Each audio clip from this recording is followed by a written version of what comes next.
चलिए बच्चों, आपको जो हमने कहा था कि मानव नेत्र आपके लिए जो है लेकर के आएंगे, ये हाई स्कूल और इंटर दोनों एग्जाम के लिए जो है बहुत ही इम्पॉर्टेंट चैप्टर है। और आपके लिए हम लेकर के आ गए हैं मानव नेत्र, जिसे इंग्लिश में कहा जाता है ह्यूमन आई। आज हम मानव नेत्र की चर्चा करेंगे।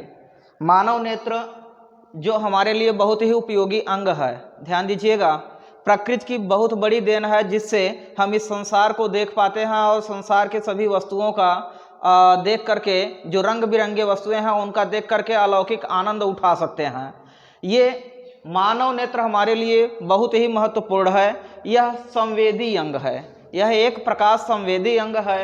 ये ध्यान दीजिए, यह आपके लिए प्रकृति का या ईश्वर का कह लीजिए, ये बहुमूल्य योगदान है जिसके कारण यह संसार आपको दिखाई पड़ता है और संसार में आप सब कुछ कर पाते हैं। तो इसके भी कई भाग हैं। तो मानव नेत्र, सबसे पहला हेडिंग आप कर लेंगे, मानव नेत्र क्या है। तो मानव नेत्र एक प्रकाश संवेदी अंग है जो संसार के और हमारे चारों तरफ के हरे भरे दृश्यों को दिखाने में बहुत बड़ा योगदान प्रदान करता है। इसी से हम नज़दीक और दूर की वस्तुओं को देख पाते हैं। ऐसा मानव नेत्र में हेडिंग करके उसको जो है आप लिख लेंगे। इसके बाद तब हेडिंग करेंगे मानव नेत्र के विभिन्न भाग या विभिन्न जो है, तो उसमें सबसे पहला हेडिंग आप पढ़ेंगे दृष्टि पटल, दृढ़ पटल। सबसे पहला जो है हेडिंग है आपका दृढ़ पटल। तो इसके विषय में हमने लिख रखा है, इसका आप स्क्रीनशॉट लेकर के इसको अच्छे से फेयर बना सकते हैं। ये आपके एग्जाम के लिए मोस्ट इंपॉर्टेंट है, इसलिए लिख रखा है दृढ़ पटल। मानव नेत्र एक खोखले गोले की भांति होता है। हमारा जो नेत्र होता है वो किसकी भांति होता है? एक खोखले गोले की भांति होता है। और खोखले गोले के भांति होता है, तो ये गोले की भांति होता है, तो इसका कारण है जी, इसका कारण है ये काचाभ द्रव। अगर काचाभ द्रव ये निकाल लिया जाए तो ये गोला हट जाएगा। और हमने नेत्र देखिए बड़े सरलतम तरीके से 3 प्रकार के गोले का यूज किया है। 3 राउंडर की सहायता से हमने 3 पाई का जो है इस्तेमाल किया है। इन्हीं 3 लाइनों के माध्यम से हम आपको मानव नेत्र को अच्छे से समझाने का प्रयास कर रहे हैं। तो ध्यान दीजिए, सबसे पहला लाइन हमने यही पढ़ लिया है कि मानव नेत्र एक खोखले गोले की भांति होता है जिसका व्यास, साधारण मनुष्य के लिए जिसका व्यास लगभग 25 सेमी का होता है। तो ध्यान दीजिए, इसको गोला बनाने का काम कौन करता है? इसको गोला बनाने का काम कौन करता है? काचाभ द्रव करता है। अगर इस द्रव को बाहर कर दिया जाए तो नेत्र आपका जो है पिचक जाएगा, फिर प्रकाश जो है इसमें किसी प्रकार का जो है प्रतिबिंब नहीं बनेगा। अब आइए आगे की बात करते हैं। तथा जो बाहर से एक दृढ़ व अपारदर्शी श्वेत परत से ढका होता है। हम लोग अपने आंख को देखते हैं तो यहाँ पर जो बाहर पूर्ण रूप से सफेद सफेद दिखाई पड़ता है, बस इसी श्वेत परत की बात हो रही है। यह क्या होता है? पूर्ण रूप से अपारदर्शी होता है। क्या होता है? अपारदर्शी होता है, दृढ़ होता है। और हमारे नेत्रों को जो अंदर की ओर हैं, इसको एक सुरक्षा प्रदान करता है। यह किसका कार्य है? यह दृढ़ पटल का कार्य है। तो इसको जो है आप अच्छे से याद कर लें। मानव नेत्र का जो मानव नेत्र होता है एक खोखले की भांति होता है जिसका व्यास लगभग 25 सेमी होता है, और यह श्वेत अपारदर्शी का जो है बना होता है। श्वेत अपारदर्शी जो है दृढ़ से ये ढका होता है और इसके नेत्र का जो है आंतरिक भागों को, और यह जो होता है दृढ़ पटल जो होता है नेत्र के आंतरिक भागों की सुरक्षा को प्रदान करता है। तो हमारा सबसे पहला हेडिंग था दृढ़ पटल था जो आंतरिक भागों को सुरक्षा प्रदान करता है। अब हम आपके लिए अगला हेडिंग लिखते हैं। चलिए ध्यान दीजिए, अभी आपने देखा दृढ़ पटल, तो ध्यान दीजिए दृढ़ पटल का जो पार्ट होता है ये सबसे ऊपरी लाइन दृढ़ पटल का कार्य करता है, और दूसरा जो होता है ये रक्तक पटल का कार्य करता है, और तीसरा वाला जो आपका पॉइंट होता है दृष्टि पटल, जिसे आप रेटिना वाला परत कहते हैं, वो कार्य करता है। ये 3 लाइन है, बहुत ही महत्वपूर्ण लाइन है। तो सबसे पहले हमने देखा आपका यहाँ पर दृढ़ पटल होता है जो कि आंखों को बाहर से सुरक्षा प्रदान करता है। अब हम रक्तक पटल की बात करते हैं। तो रक्तक पटल के लिए देख रहे हैं, यह श्वेत परत के भीतरी पृष्ठ से लगी हुई होती है। ये जो दृढ़ पटल आपका होता है इससे ये नीचे की ओर बिल्कुल एकदम चिपका हुआ, एकदम बिल्कुल लगा हुआ होता है। अंदर की ओर एक रंग की होती है। ध्यान दीजिए, एक रंग की नहीं, एक काले रंग की होती है। ये काले रंग की झिल्ली होती है, एक काले रंग की झिल्ली होती है जिसे हम रक्तक पटल अथवा कोराइड कहते हैं। यह प्रकाश को अवशोषित करता है, प्रकाश को अवशोषित करता है तथा नेत्र में से होकर जाने वाले आंतरिक परावर्तन, मतलब जो प्रकाश आ गया है उसका परावर्तन न हो, इसको रोकने का भी काम करता है। ये प्रकाश को अवशोषित भी करता है और अंदर से बाहर जाने के लिए प्रकाश को मना भी करता है। ध्यान दीजिए, ये जो काले रंग की झिल्ली होते हैं इसे हम मेम्ब्रेन भी कहते हैं, इसे हम मेम्ब्रेन भी कहते हैं। और काला जो होता है वो प्रकाश का अवशोषण बड़ा अच्छे तरीके से करता है। इसी तरीके से यही कारण है कि यह प्रकाश का अवशोषण करने का कार्य बहुत अच्छा करता है। तो रक्तक पटल जो होता है ये श्वेत परत के ठीक नीचे लगा होता है, जो काले रंग की एक झिल्ली होती है। यह प्रकाश को क्या करता है, यह प्रकाश को अवशोषित करता है और जो प्रकाश अंदर चला जाता है उसे बाहर जाने से मतलब उसको परावर्तित होने से रोकता भी है। कौन है ये भैया? रक्तक पटल है। कौन है? रक्तक पटल है। तो ध्यान दीजिए, यहाँ पर ध्यान दीजिए, हमने दृढ़ पटल पढ़ लिया है, रक्तक पटल पढ़ लिया है, अब हमको पढ़ना है कार्निया के विषय में। चलिए ध्यान दीजिए, हमने दृढ़ पटल पढ़ा और रक्तक पटल पढ़ा। अब इसके बाद हम यहाँ पर पढ़ने जा रहे हैं कार्निया को। मानव नेत्र का तीसरा मुख्य पार्ट है ये। ध्यान दीजिएगा, कार्निया में कहा जा रहा है नेत्र गोलक के सामने का कुछ उभरा हुआ भाग होता है। ये नेत्र गोलक है, नेत्र गोलक के सामने जो ये कुछ उभरा हुआ भाग आपको दिख रहा है, यही आपका क्या है? ये पारदर्शक होता है, जिसे हम क्या कहते हैं? कार्निया कहते हैं या स्वच्छ मंडल कहते हैं। ध्यान दीजिएगा, स्वच्छ मंडल कहते हैं या कार्निया कहते हैं। और यह होता क्या है? यह प्रकाश को, ध्यान दीजिए, नेत्र में जो प्रकाश प्रवेश करता है यहीं से प्रवेश करता है। प्रकाश कार्निया से होकर नेत्र में प्रवेश करता है। प्रकाश जो होता है वो कार्निया से ही होकर नेत्र में प्रवेश करता है। और प्रकाश का अधिकांश भाग कार्निया के इसी पृष्ठ से क्या हो जाता है? अपवर्तित हो जाता है। प्रकाश का जो अधिकांश भाग है वो यहीं से अपवर्तित हो जाता है। तो हमने तीन चीज सीखा। ध्यान दीजिए, क्या क्या सीख लिया? पहला हमने सीखा दृढ़ पटल, दूसरा सीखा रक्तक पटल और तीसरा सीखा हमने कार्निया। नेत्र गोलक के सामने जो कुछ उभरा हुआ प्रकाश का जो कुछ उभरा हुआ भाग होता है जिससे प्रकाश जो है नेत्र में प्रवेश करता है, वही आपका क्या है? कार्निया है, जिसे हम स्वच्छ मंडल अथवा स्वच्छ परत के भी नाम से भी इसको जानते हैं। चलिए ध्यान दीजिए, कार्निया के बाद हम फिर इस कार्निया के बाद जो है नेत्र का जो है महत्वपूर्ण भाग यहाँ पर आपको दिखा रहे हैं, ये आइरिस है। आइरिस कार्निया के ठीक पीछे लगा होता है। ये कहाँ लगा होता है भैया? कार्निया के पीछे एक रंगीन अपारदर्शी झिल्ली का बना होता है, झिल्ली का एक पर्दा बना होता है जिसे हम आइरिस कहते हैं।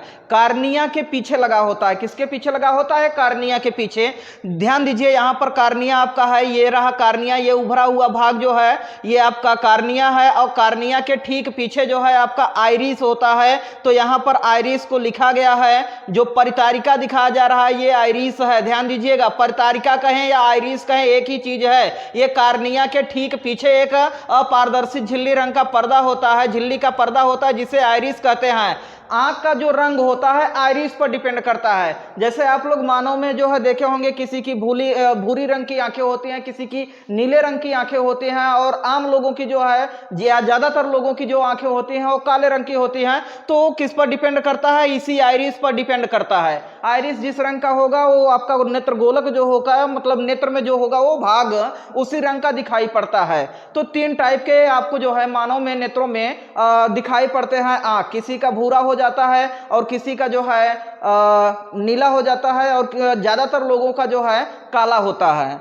तो ध्यान दीजिए, ये क्या होता है? कार्निया के ठीक पीछे एक अपारदर्शी झिल्ली का पर्दा होता है जिसे हम क्या कहते हैं? आइरिस कहते हैं। आंख का रंग आइरिस के ही रंग पर निर्भर करता है। ध्यान दीजिए, यह कार्य कैसे करता है? जो कैमरा होता है, कैमरे का जो डायफ्राम होता है, ध्यान दीजिए, कैमरा को जो जब फोटो खींचा जाता है तो सन्निकट और जो है दूर करने के लिए डायफ्राम का इस्तेमाल वहां पर जो किया जाता है, तो उसके भांति यह कार्य करता है। कौन? आइरिस। आइरिस को दूसरी भाषा में क्या कहा जाता है? परितारिका।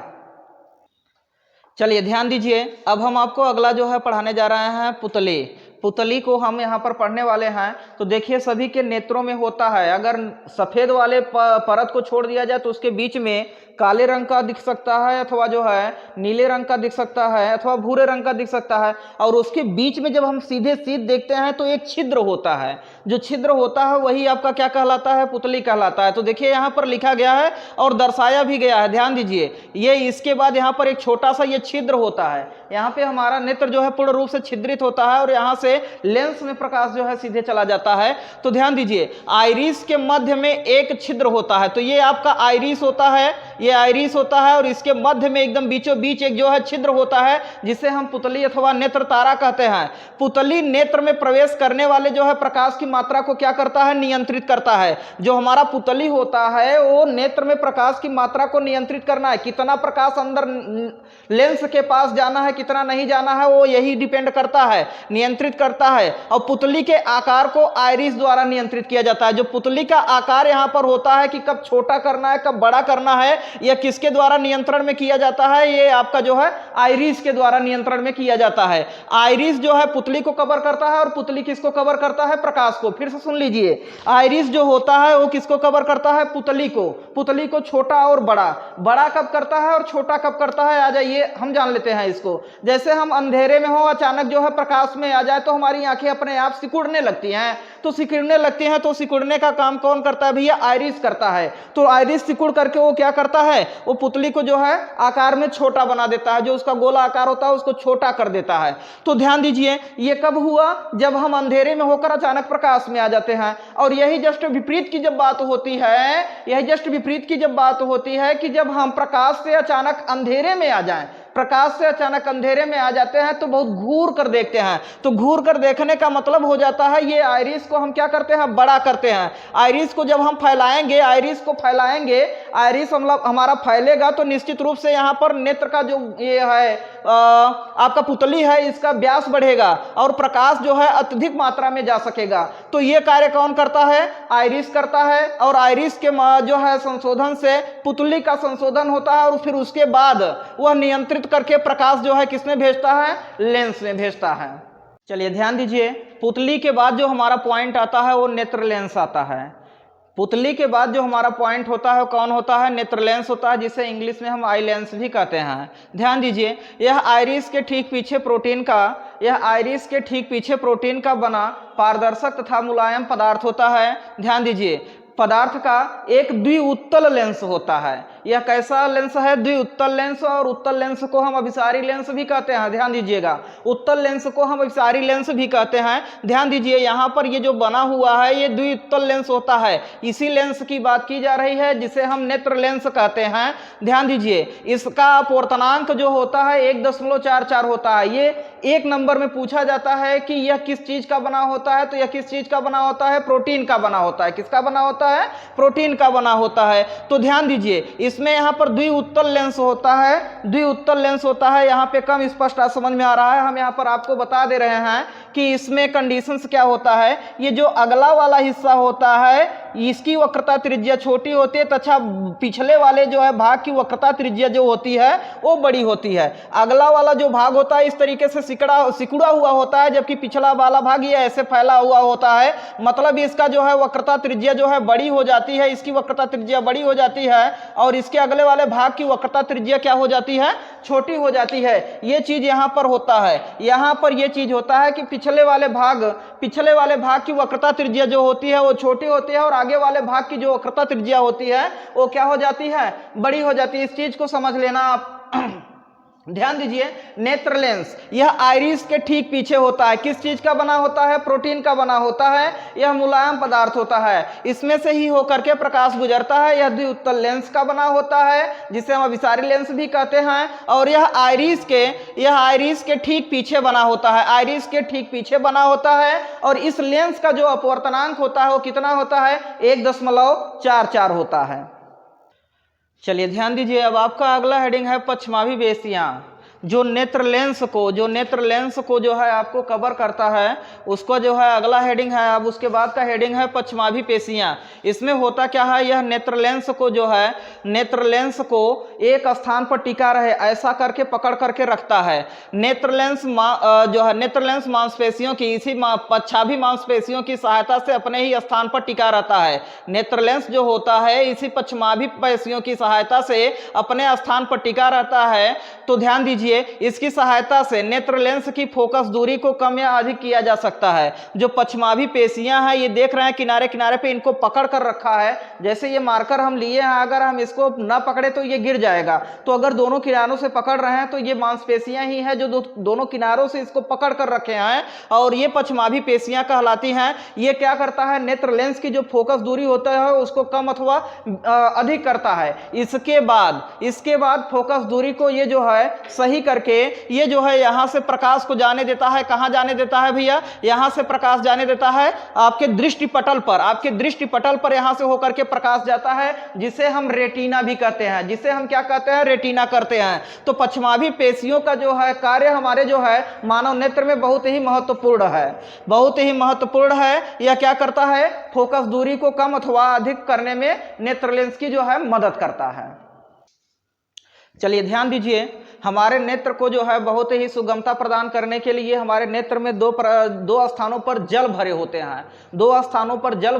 हैं। अब उन हम जलों का जो है यहाँ पर जो है प्रभाव देखते हैं और वो कहाँ रहते हैं। ध्यान दीजिए, ये यहाँ पे जो डॉट डॉट लाइन करके दिया गया है, यहाँ पे आपका ये क्या होता है, ये भी जल होता है, और ये जो दिया गया है ये भी जल होता है। ये कौन सा जल होता है, ये आपका काचाभ द्रव होता है, और ये आपका कौन सा द्रव होता है, ये जली द्रव होता है। तो ध्यान दीजिए, यह किसके बीच में है, ये आपके जो है ये देख रहे हैं पहले वाले पॉइंट को हम क्या कर रहे हैं, ये उभरा हुआ है, ये कार्निया है। ये उभरा वाला भाग क्या है, कार्निया है। कार्निया और नेत्र लेंस के बीच में जो जल भरा होता है उसे हम क्या कहते हैं, जली द्रव कहते हैं। और नेत्र लेंस से लेकर के ये पीछे वाला भाग देखें तो रेटिना है, इसके बीच जो द्रव भरा होता है इसे हम क्या कहते हैं, काचाभ द्रव कहते हैं। इसे हम क्या कहते हैं, काचाभ द्रव। तो इसी चीज को यहां पर बताया गया, जलीय द्रव और काचाभ द्रव क्या होता है। तो कार्निया और नेत्र लेंस के मध्य एक नमकीन पारदर्शी द्रव भरा होता है जिसे जलीय द्रव कहते हैं। इसी प्रकार नेत्र लेंस और रेटिना के मध्य इसी प्रकार, ध्यान दीजिए, पहला हमने बताया कि कार्निया और नेत्र लेंस के बीच एक जलीय द्रव नमकीन जो है पारदर्शी द्रव भरा होता है, जिसे हम क्या कहते हैं, जिसे हम जो है जलीय द्रव कहते हैं। और फिर इसके बाद नेत्र लेंस और रेटिना के बीच में इसी प्रकार का द्रव भरा होता है जो कि पारदर्शी होता है, जिसे हम क्या कहते हैं, काचाभ द्रव कहते हैं। इसे हम क्या कहते हैं, काचाभ द्रव कहते हैं। अब ध्यान दीजिए, इनकी भी एक कक्षा होती है, ये जलीय द्रव जो रहते हैं, ध्यान दीजिए, जो जलीय द्रव रहते हैं इनके कक्ष को हम क्या कहते हैं, नेत्रोद कहते हैं। जलीय द्रव जिसमें रखा जाता है उसको हम क्या कहते हैं, नेत्रोद कहते हैं। और ध्यान दीजिए, जो काचाभ द्रव जिसमें रखा जाता है, जो इनकी कक्षा होती है, इसको हम काचाभ कक्ष कहते हैं। यही काचाभ कक्ष आपका जो उभरा हुआ होता है, इसी के कारण हमारा नेत्र गोल होता है। तो ये था आपका जलीय एवं काचाभ द्रव। ये आपको जो है अलग अलग दिखा दिया गया।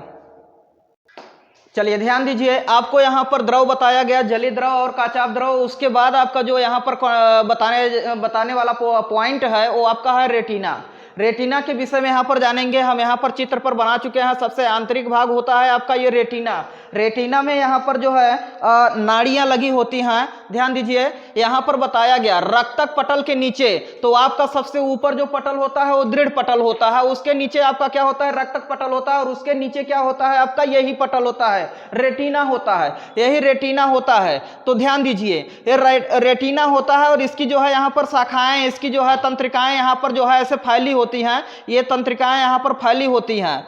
तो ध्यान दीजिए, इसमें क्या कहा जा रहा है, रक्तक पटल के नीचे तथा नेत्र के सबसे आंतरिक भाग में, अंदर की ओर, ये सबसे अंदर की ओर देखिए, लाल से भी हमने इसको जो है यहां पर दिखा रखा है। तो ये वाला हिस्सा जो होता है रेटिना का हिस्सा होता है। तो ध्यान दीजिए, रक्तक पटल के नीचे तथा नेत्र के में सबसे आंतरिक भाग में दृष्टि नाड़ियों से, ये जो होते हैं यहां पर दृष्टि नाड़ियां लगी होती हैं, दृष्टि नाड़ियों से बना एक पर्दा होता है, जिसे हम रेटिना अथवा दृष्टि पटल कहते हैं, जिसे हम रेटिना अथवा होगा दृष्टि पटल कहते हैं। ध्यान दीजिएगा, दृष्टि पटल और दृढ़ पटल दोनों अलग अलग चीजें हैं। दृष्टि पटल यानी रेटिना को कहा जाता है, और जबकि दृढ़ पटल जो होता है वो आंख का सबसे बाहरी आवरण होता है, जो नेत्र को अंदर के भागों को जो है सुरक्षा प्रदान करता है। तो ध्यान दीजिए, ये जो होता है इस पर दो प्रकार की, एक शंक्वाकार और एक दंडाकार। ध्यान दीजिएगा, जो रेटिना होता है इस पर जो है एक शंक्वाकार और एक दंडाकार जो है प्रोटीन का बना जो है कोशिकाएं होती हैं। कोशिकाएं होती, दंडाकार कोशिकाएं होती हैं और जो है शंक्वाकार कोशिकाएं होती हैं, जो कि संयोजित करती हैं किसको, प्रकाश को, जो कि संयोजित करती हैं प्रकाश को, कि जो है प्रकाश की मात्रा को संयोजित करके वहां पर उसका जो है प्रतिबिंब बनाने के लिए जो है उसमें बहुत ही मदद प्रदान करती हैं। तो ध्यान दीजिए, ये आपका क्या था, ये आपका रेटिना था। ये आपका क्या था, ये आपका रेटिना था। रक्तक पटल के ठीक नीचे होता है। ये कहां होता है, रक्तक पटल के ठीक नीचे होता है। यह नेत्र के सबसे आंतरिक भाग में बना होता है। दृष्टि नाड़ियों से बना एक पर्दा होता है जिसे हम रेटिना अथवा दृष्टि पटल के नाम से जानते हैं। तो ध्यान दीजिए, इसी का बहुत महत्वपूर्ण योगदान है। अब हम दृष्टि पटल के बाद यहां पर पढ़ेंगे पीत बिंदु हमने लिया है और अंध बिंदु लिया है, और यहां से दीर्घ तंत्रिका तंत्र को निकाला है। तो ध्यान दीजिए, इस दृष्टि पटल के बाद अब यही मोस्ट इंपॉर्टेंट हेडिंग आपके बच जाते हैं, जो आपके लिए बहुत ही इंपॉर्टेंट है। चलिए ध्यान दीजिए, अगला आपका जो है रेटिना के बाद आपका मोस्ट इंपॉर्टेंट पॉइंट है पीत बिंदु। पीत बिंदु क्या होता है, रेटिना के केंद्र के पास एक गोल पीला बिंदु होता है। रेटिना के केंद्र के पास एक गोल पीला बिंदु होता है। यही जो है गोल पीला बिंदु जो होता है पीत बिंदु कहलाता है। इस बिंदु की ध्यान दीजिए, यहां पर हमने लिख रखा है, ये रेटिना हमने ले रखा है, यहां पर ये पीत बिंदु को हमने दर्शाया है। इस बिंदु की जो सुग्राहिता होती है, किसकी सुग्राहिता, प्रकाश की सुग्राहिता जो होती है वो सबसे अधिक होती है। इस बिंदु की जो सुग्राहिता होती है वो सबसे अधिक होती है। इसलिए यहां पर बनने वाला प्रतिबिंब बिल्कुल स्पष्ट होता है, बिल्कुल स्पष्ट होता है। ध्यान दीजिए, जो निशानेबाजी करते हैं, अगर उनके जो है नेत्र का प्रतिबिंब अगर यहां पर पड़ गया, नेत्र का प्रतिबिंब यहां पर पड़ गया, तो ये समझ लो कि उनका निशाना बिल्कुल करेक्ट लगेगा। और जहां पर निशाना लगाएंगे, जहां पर निशाना साधेंगे, जैसे एकलव्य की बात कर लीजिए, अर्जुन की बात कर लीजिए, तो उनके नेत्र जो थे वो बिल्कुल स्पष्ट थे,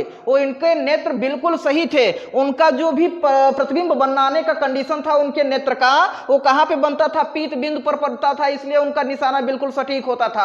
आज हमारे जो सैनिक कार्य कर रहे हैं, जो बहुत ज्यादा निशानेबाजी करते हैं और निशाना उनका बहुत ही सही काम करता है, तो ये जान लीजिए उनका नेत्र बिल्कुल सही है। और वह प्रतिबिंब जो देख रहे हैं, जिस वस्तु का प्रतिबिंब उनके नेत्र में बन रहा है, वो कहां पर बन रहा है, पीत बिंदु पर बन रहा है, इसलिए उनका निशाना बहुत ही अचूक, बहुत ही सटीक होता है। तो पीत बिंदु क्या होता है कि येलो स्पॉट है। येलो स्पॉट पीले रंग का एक गोल आकार का जो है एक बिंदु होता है, जिसे हम क्या कहते हैं, पीत बिंदु कहते हैं। तो यह किसके कारण जो है प्रतिबिंब बहुत अच्छा बनाता है, तो प्रकाश की सुग्राहिता इस बिंदु पर बहुत अधिक होती है, जिसके कारण जो है प्रतिबिंब बिल्कुल स्पष्ट बनता है। और यहीं पर बनने वाला प्रतिबिंब सबसे ज्यादा बेहतर होता है।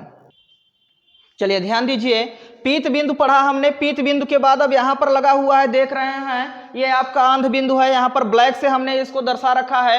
अंध बिंदु जो होता है वो क्या होता है, जिस बिंदु से दृष्टि नाड़ियां मस्तिष्क को जाती हैं, सूचना पहुंचाने का कार्य करती हैं। जिस बिंदु से दृष्टि नाड़ियां जो है मस्तिष्क को जाती हैं, उस बिंदु को हम क्या कहते हैं, अंध बिंदु कहते हैं। और इस बिंदु की जो प्रकाश सुग्राहिता होती है वो क्या होती है, शून्य होती है। ध्यान दीजिएगा, अंध बिंदु की जो प्रकाश सुग्राहिता होती है वो शून्य होती है, जबकि पीत बिंदु की सुग्राहिता सबसे अधिक होती है। इसलिए यहां पर प्रतिबिंब बिल्कुल अच्छा बनता है। जबकि अंध बिंदु पर अगर सीधे प्रकाश यहां पर आ जाता है, तो उस मानव नेत्र को जो है दोषित मान लिया जाता है और उससे जो है प्रतिबिंब दिखाई नहीं पड़ता, उसको कोई वस्तु दिखाई नहीं पड़ता, क्योंकि उसका प्रतिबिंब नहीं बनता। अंध बिंदु पर कोई भी प्रतिबिंब नहीं बनता, जिसके कारण उस नेत्र से हमको कुछ दिखाई नहीं पड़ता। तो सबसे स्पष्ट है आपका पीत बिंदु, और यहां पर जो है कोई प्रतिबिंब नहीं बनता। अब जब यहां पर बनता है, तो यहां से दृढ़ तंत्रिका तंत्र को जो है, ये देख रहे हैं, ये जो है दृढ़ तंत्रिका तंत्र को जो है ये प्रतिबिंब चला जाता है। और प्रतिबिंब बनता कैसा है, ये अब ध्यान दीजिए, ये हमारा प्रतिबिंब लेंस कैसा है, लेंस हमारा कैसा है भैया, द्विउत्तल लेंस है। तो लेंस में हमने आपको पिछले वीडियो में पढ़ा रखा है, लेंस के द्वारा जो यहाँ पर प्रकाश बनेगा वो क्या होगा, उल्टा होगा, वास्तविक होगा। उल्टा होगा और वास्तविक होगा। तो ध्यान दीजिए, जब ये उल्टा और वास्तविक बनेगा तो यहां पर ये क्या कर देता है, दृक् तंत्रिका तंत्र को दे देता है। तो हमारा मस्तिष्क है इसको अनुमान के आधार पर, अपने अनुभव के आधार पर इसको सीधा बताता है, इसको सीधा बताता है। तो ये कार्य कौन करता है, हमारा मस्तिष्क करता है। जबकि इसका प्रतिबिंब कैसा बनता है, उल्टा बनता है और वास्तविक बनता है, उल्टा बनता है वास्तविक बनता है। लेकिन इस उल्टे को सीधा कौन करता है, हमारा मस्तिष्क। सूचना इसको मिलता है तो उस आधार पर अपना कन्वर्टिंग कर लेता है। तो ध्यान दीजिए, ध्यान दीजिए, हमने आज आपको एक बहुत ही महत्वपूर्ण चैप्टर पढ़ाया। यहां से कक्षा 10 और कक्षा 12 में यह पूछा जा सकता है कि मानव नेत्र का सचित्र वर्णन कीजिए, मानव नेत्र का सचित्र वर्णन कीजिए। तो मानव नेत्र इस तरीके से आप बना करके मात्र 3 गोले का हमने सहायता लिया है। फिर उसके बाद यहां पर उभार बना लिया है, यहां से थोड़ा सा मोटा करके जो है यहां से परतारिका आइरिस को बना लिया है, और इसके बाद इसको थोड़ा सा मोटा करके यहां पर हमने सिलियरी पेशियां को जो है, पक्षाभि पेशियां को बना लिया है, और लेंस को बना लिया है, और बस बाकी कुछ नहीं करना है, बहुत ही आसान है। इसके बाद यहां पर थोड़ा सा हमने मिटा करके इसको जो है इस तरीके से दृक् तंत्रिका तंत्र जो कि मस्तिष्क को ले जा करके सूचना प्रदान करती है, इसको बना लिया था। तो आपके लिए ये बहुत ही महत्वपूर्ण हेडिंग था, बहुत ही महत्वपूर्ण था, जो कि आपके एग्जाम के लिए हमेशा इंपॉर्टेंट माना जाता है। तो इस वीडियो को बनाने के लिए हमने बहुत ही मेहनत किया है, इसलिए आप इस वीडियो को देख करके या जो है इसको देख करके लाइक करें, और जो है इतना शेयर कर दें कि ये बहुत ज़्यादा जो है फैल जाए, और सब्सक्राइब भी करिए।